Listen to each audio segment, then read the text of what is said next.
नमस्कार, सभी को मेरा प्रणाम। आइए जानते हैं खरमास के विषय में। खरमास क्या होता है? खरमास में क्यों शुभ कर्म नहीं करते? खरमास वर्ष में कितने बार लगता है और कब कब लगता है? और उसके बाद खरमास या मलमास क्यों कहते हैं, इसका भी हम कथा आपको बताएंगे। इस सब पूर्ण जानकारी को प्राप्त करने के लिए सबसे पहले मेरे चैनल को आप सब्सक्राइब करें और लाइक करें और शेयर करें। अब आइए जानते हैं खरमास कब से प्रारंभ हो रहा है और कब तक रहेगा। सबसे पहले खरमास मीन राशि में जब सूर्य प्रवेश करता है तब यह खरमास लगता है। इस वर्ष 14 मार्च 2024 को खरमास लग रहा है, जो कि दिन में 14 तारीख को 3:12 से प्रारंभ होकर 13 अप्रैल 2024 को रात्रि में 9:03 तक यह खरमास लगेगा। इस बीच में कोई शुभ कर्म नहीं किया जाएगा। यह काशी पंचांग के अनुसार का जो समय मैंने बताया,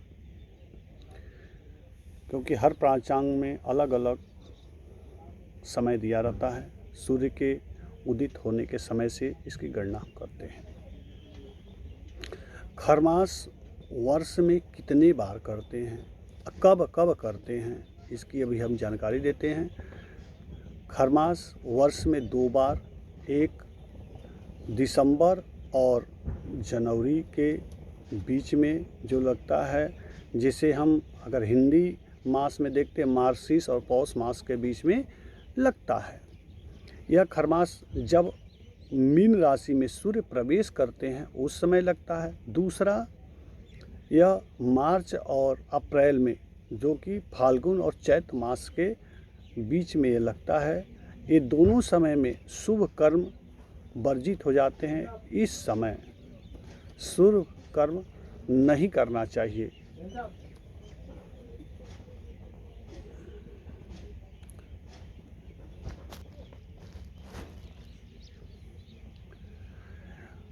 अब हम आते हैं कि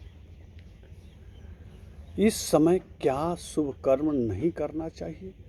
क्या क्या शुभ कर्म नहीं करते? सबसे पहले वैवाहिक कार्यक्रम, शादी का कार्यक्रम इस समय में वर्जित किया गया है। मुंडन संस्कार, यज्ञोपवीत संस्कार, गृह प्रवेश इत्यादि शुभ कर्म नहीं किए जाते इस समय में। क्योंकि अगर हम वर वधू की शादी करते हैं तो उसमें सबसे पहले सूर्य का बल देखते हैं और कन्या के लिए बृहस्पति का बल देखते हैं, और साथ में चंद्र का बलवान होना बहुत ज़रूरी है। तभी विवाह के योग वर वधू के बनते हैं। इस वजह से भी मांगलिक कार्य इस समय नहीं किया जाता। जब सूर्य बृहस्पति के घर में प्रवेश करते हैं, बृहस्पति के राशि में प्रवेश करते हैं, तो सूर्य सभी ग्रहों के राजा हैं और अपने उस स्थान पे जाने से, बृहस्पति के घर में जाने से बृहस्पति का तेज कम हो जाता है। उनका तेज कम हो जाना, निस्तेज हो जाना, इस कारण से शुभ कर्म नहीं किए जाते हैं। कई स्थानों पे इसे खरमास या मलमास के नाम से भी जानते हैं, क्योंकि शास्त्रों में मलमास शब्द की व्युत्पत्ति निम्न प्रकार से की गई है। कुछ शास्त्रों में लिखा गया है कि मलिसन मलोचति गच्छति मी मलि उ मचु।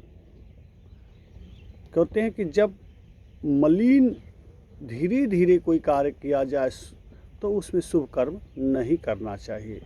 कोई गंदा व्यक्ति हो तो वह क्या करेगा? पूजा पाठ नहीं कर सकता, उसे लोग कहेंगे पूजा पाठ ना करें। उसी प्रकार से एक कथा आती है कि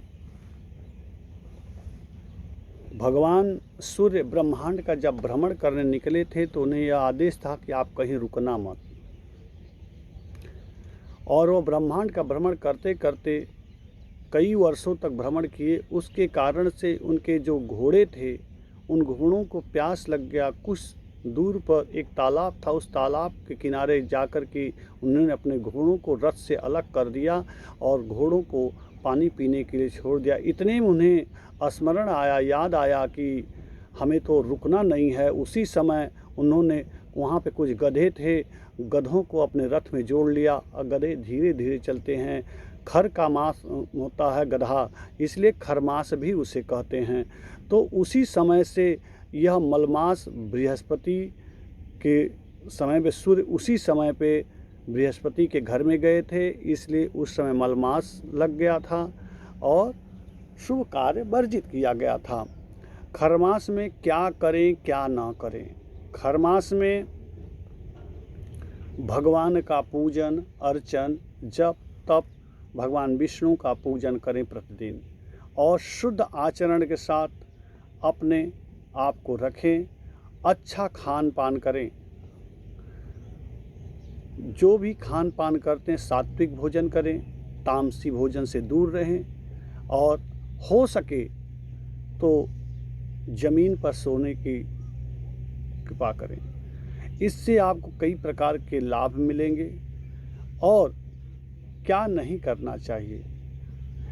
इस समय में कोई शुभ कर्म न करें, सबसे पहले। दूसरा, गलत खान पान ना करें। तीसरा, किसी के साथ गलत व्यवहार भी ना करें। ये सब करने से आपको पाप की वृद्धि होगी और पुण्य की क्षय होगा। तो इस पाप से बचने के लिए भगवान विष्णु का पूजन अर्चन करें। अगर आपको यह जानकारी अच्छी लगी हो और आपको पसंद आया हो तो मेरे चैनल से आप इसी तरह से जुड़े रहें, जिससे कि आपको नई नई जानकारी हर विषय की प्राप्त होती रहे। जय श्री राधे, जय श्री राम।